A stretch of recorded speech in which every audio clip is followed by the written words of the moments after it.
بالحق إلى الخلق بشيرا ونذيرا وداعيا إلى الله بإذنه وسراجا وقمرا منيرا.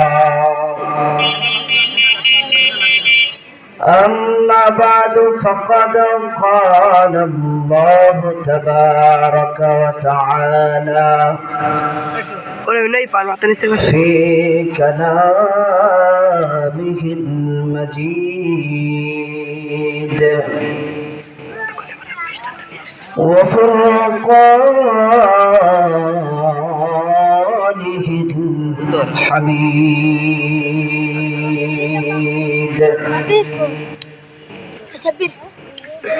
সকলে পড়ি আউযু বিল্লাহি মিনাশ শাইতানির রাজীম বিসমিল্লাহির রাহমানির রাহিম। ভালো কথা এটা বাঙালি কত আছে? ربنا إنا أطعنا سادتنا وكبراءنا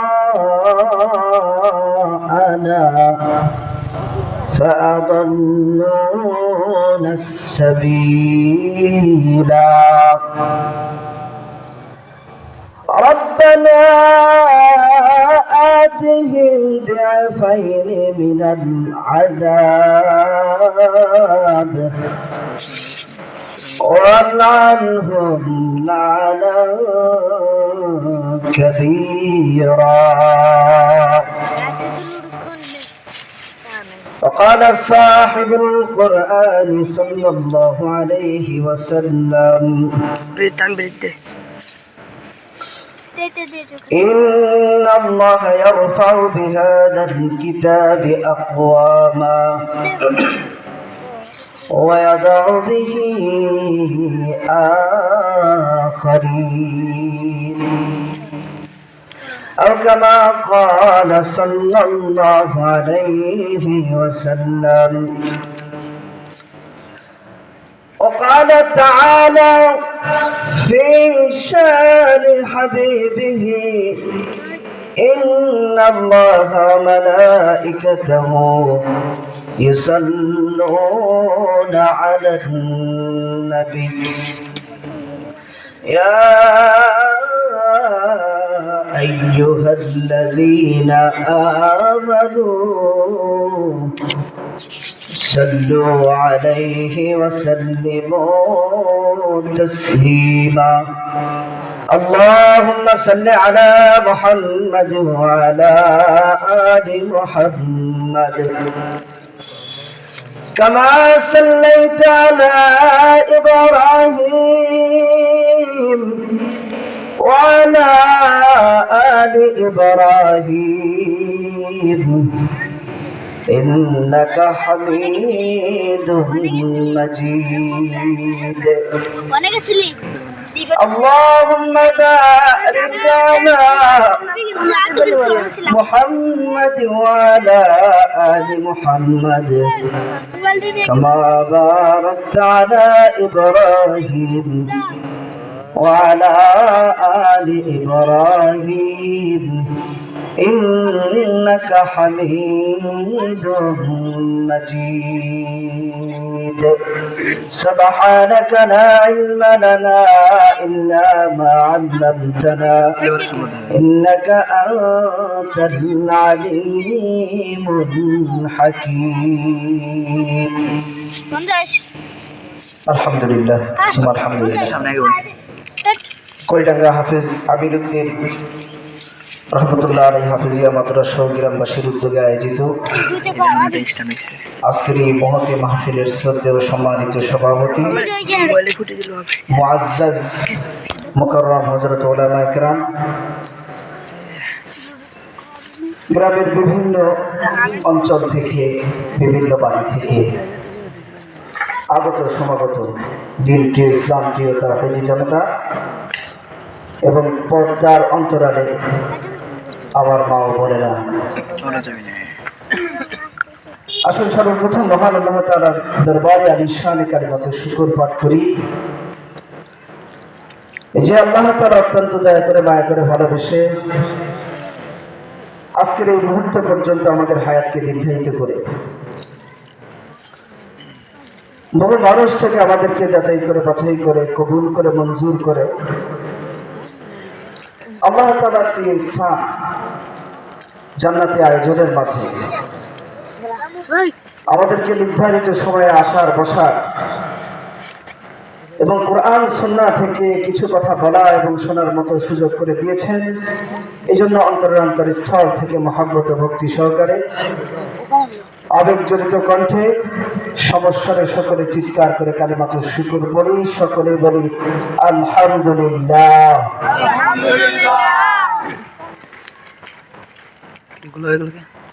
ইন্না আহাব্বাল কালামি ইলাল্লাহি আরবা'। পৃথিবীতে যত শব্দ আছে এর মধ্যে 4টি শব্দ আল্লাহ তাআলার কাছে অতি প্রিয়। এর মধ্যে একটি হলো আলহামদুলিল্লাহ। হাদিসে এসেছে সর্বশ্রেষ্ঠ দোয়ার নাম আলহামদুলিল্লাহ। আল্লাহ তাআলা আমাদেরকে সর্বশ্রেষ্ঠ ও দাবি এবং আল্লাহ তাআলার নির্বাচিত শব্দের দোয়াকে কবুল করুক। সকলে বলি আল্লাহুম্মা আমিন। সম্মানিত হাজিরিন, আমি নিয়ত করেছি নির্ধারিত সময়ের মধ্যে আপনাদেরকে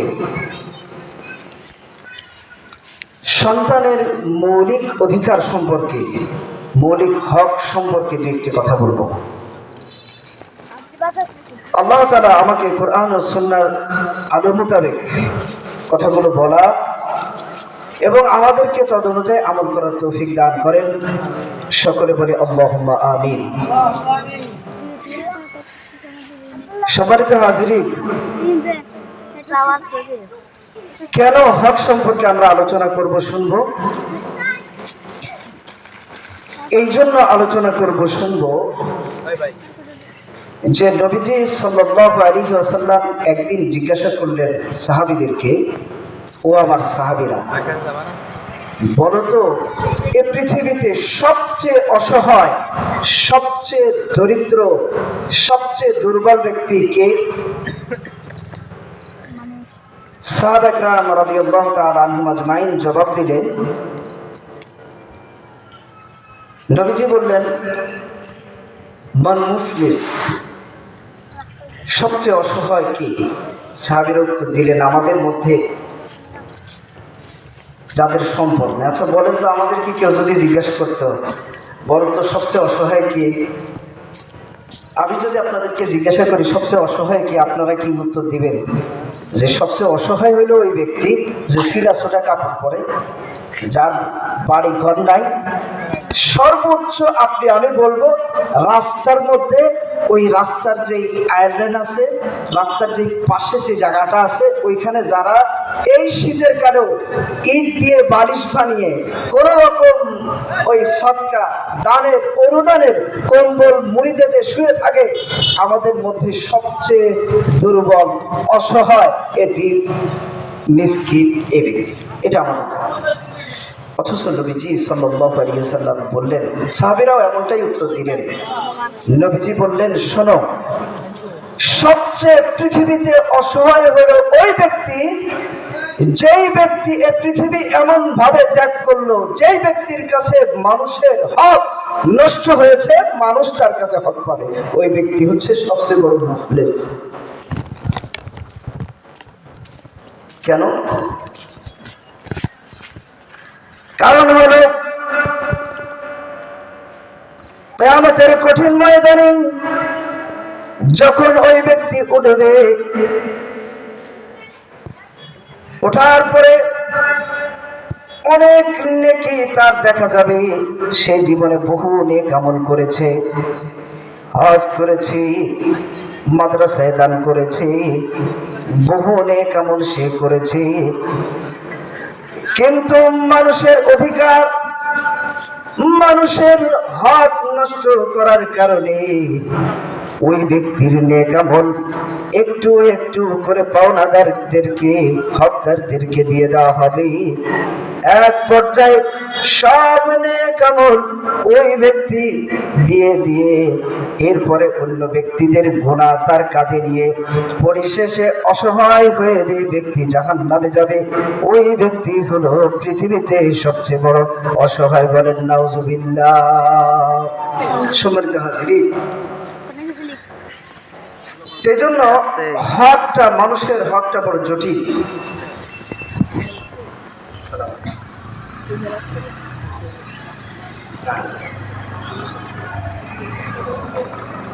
ওইটা